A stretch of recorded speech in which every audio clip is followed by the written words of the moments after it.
Friend ಇವತ್ತು ನೋಡಿ ನಾನು ನಿಮಗೆ ಫುಲ್ ಸೀರೆ ತೋರಿಸ್ತಾ ಇದ್ದೀನಿ. ಫುಲ್ ಡಿಫ್ರೆಂಟ್ ಯೂನಿಕ್ ಆಗಿದೆ. ಫ್ಯಾನ್ಸಿ ಸಾರಿ ಇದು. ಮದುವೆಗೆ ಪಾರ್ಟಿಗೆ ನೋಡಿ ಉಡ್ಬೋದು. ಎಲ್ಲ ಡಿಫ್ರೆಂಟ್ ಆಗಿದಾವೆ ನೋಡಿ. ಸೀರೆ ನೋಡ್ಬೋದು, ಫುಲ್ ಕ್ಲಾಸ್ ಆಗಿದ್ದಾವೆ. ನಾನು ನಿನಗೆ ಒಂದು ಸೀರೆ ನೋಡಿ ಪೂರ್ತಿ ವೇರ್ ಮಾಡಿ ತೋರಿಸ್ತೀನಿ. ಫುಲ್ ಡಿಫ್ರೆಂಟ್ ಆಗಿರೋದು, ಯೂನಿಕ್ ಆಗಿದ್ದಾವೆ. ಉಟ್ಕೊಂಡ್ಮೇಲೆ ಲುಕ್ ನೋಡಿ ಇದ್ರದ್ದು ಫುಲ್ ಡಿಫ್ರೆಂಟ್. ಇದೆಲ್ಲ ಸ್ಟೋನ್ ಇರೋದು ಎಲ್ಲ ಗೋಲ್ಡಲ್ಲಿ ಸ್ಟೋನ್ ಯೂಸ್ ಆಗೋದು, ಆ ಸ್ಟೋನ್ ಇದ್ದಾವೆ. ಮತ್ತು ಇದರದ್ದು ಬ್ಲೌಸ್ ನೋಡಿ ಪೂರ್ತಿ ಡಿಫ್ರೆಂಟ್ ಬ್ಲೌಸ್, ಫುಲ್ ಯೂನಿಕ್ ಆಗಿ ಬ್ಲೌಸ್ ಇದಾವೆ ನೋಡಿ. ಇದೆಲ್ಲ ಬಾರ್ಡರ್ ಬರೋದು ಬ್ಲೌಸ್ಗೆ ಈ ಥರ ಫುಲ್ ಡಿಫ್ರೆಂಟ್ ಬ್ಲೌಸ್ ಇದಾವೆ ನೋಡಿ. ನಾನು ಸೀರೆ ನಿಮಗೆ ಪೂರ್ತಿ ವೇರ್ ಮಾಡಿ ತೋರಿಸ್ತೀನಿ. ಒಂದು ಡಿಫ್ರೆಂಟ್ ಸೀರೆ ಇದಾವೆ ಪೂರ್ತಿ. ಉಟ್ಕೊಂಡ್ಮೇಲೆ ನೀವು ಲುಕ್ ನೋಡಿ, ಎಲ್ಲ ನೈಸ್ ಕ್ವಾಲಿಟಿ ಇದಾವೆ. ಮೆಟೀರಿಯಲ್ ನಿಮಗೆ ಫುಲ್ ಸ್ಮೂತ್ ಆಗಿದ್ದಾವೆ. ಮೆಟೀರಿಯಲ್ ನಿಮಗೆ ಏನು ಪ್ರಾಬ್ಲಮ್ ಬರಲ್ಲ, ಫುಲ್ ಗ್ಯಾರಂಟಿ ಬರೋದು ಮೆಟೀರಿಯಲ್ದು.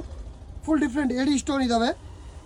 ಬಟ್ಟೆ ನೋಡಿ ನಿಮಗೆ ಉಟ್ಕೊಂಡ್ಮೇಲೆ ಲುಕ್ ನೋಡಿ ಫುಲ್ ನೈಸ್ ಆಗಿದ್ದಾವೆ. ಕ್ವಾಲಿಟಿ ಬಟ್ಟೆ ನೋಡ್ಬೋದು ನೀವೆಲ್ಲ, ಡಿಫ್ರೆಂಟ್ ಆಗಿದ್ದಾವೆ, ಯೂನಿಕ್ ಆಗಿದ್ದಾವೆ. ಸೀರೆ ನೋಡಿ ನೀವು ಲುಕ್ ನೋಡಿ ಉಟ್ಕೊಂಡ್ಮೇಲೆ ಎಲ್ಲ ಫುಲ್ ಡಿಫ್ರೆಂಟ್ ಕ್ಲಾಸ್ ಆಗಿದ್ದಾವೆ. ಇದೆಲ್ಲ ನಿಮಗೆ ಸ್ಟೋನ್ ಬರೋದು ಎಲ್ಲ ಏಡಿ ಸ್ಟೋನ್ ಇದ್ದಾವೆ. ಎಲ್ಲ ಗೋಲ್ಡಲ್ಲಿ ಸ್ಟೋನ್ ಯೂಸ್ ಆಗೋದು, ಆ ಸ್ಟೋನ್ ಇದ್ದಾವೆ. ಎಲ್ಲ ಫುಲ್ ಡಿಫ್ರೆಂಟ್ ಯೂನಿಕ್ ಐಟಮ್ ಇದಾವೆ. ಮೆಟೀರಿಯಲ್ ತುಂಬ ಸಾಫ್ಟ್ ಆಗಿದ್ದಾವೆ. ಆನ್ಲೈನ್ ಆರ್ಡರ್ ನೀವು ಮಾಡ್ಬೋದು. ಸ್ಕ್ರೀನ್ ಮೇಲೆ ನಂಬರ್ ಇದೆ, ಆ ನಂಬರ್ಗೆ ನೀವು ಹಾಯ್ ಅಂತ ಮೆಸೇಜ್ ಮಾಡಿದ್ರೆ ಆ ನಂಬರಲ್ಲಿ ನಾನು ನಿಮಗೆಲ್ಲ ರಿಪ್ಲೈ ಕೊಡ್ತೀನಿ. ಇಲ್ಲಿ ನೋಡಿ ಫುಲ್ ಡಿಫ್ರೆಂಟ್ 2 ಕಲರ್ ಇದ್ದಾವೆ. ಇದರಲ್ಲಿ 2 ಕಲರ್ ಅವೈಲೇಬಲ್ ಇದ್ದಾವೆ ನಿಮಗೆ. Full different unique item.